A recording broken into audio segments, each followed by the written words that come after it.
Как правим масло? Слагаме замразения каймак в купа и оставяме на стайна температура да се отпусне. Пускаме миксера на бавна скорост, докато изчезнат всички бучки. След като се разбърка малко и вече няма бучки, вдигаме на средна скорост и оставяме за 10-15 минути според количеството каймак, което сме сложили и според оборотите на миксера. Почва да се образува в началото пяна и след малко почва да се отделя самото масло. Виждате как се е отделило.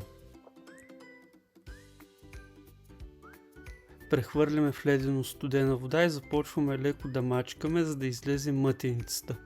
Хубаво е водата да се смени поне веднъж, за да сме сигурни, че е излезнала цялата мътеница.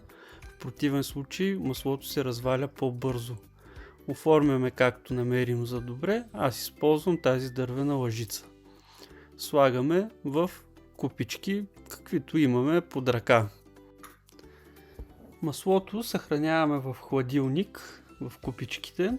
А ако направим по-голямо количество, както в този случай, половината замразяваме. Така сме сигурни, че маслото няма да се развали, докато дойде време да го използваме цялото. А вие правите ли си домашно масло? Ако да, кой метод използвате? Споделете ни отдолу в коментарите. И не забравяйте да ни последвате за още подобни видеа. До скоро!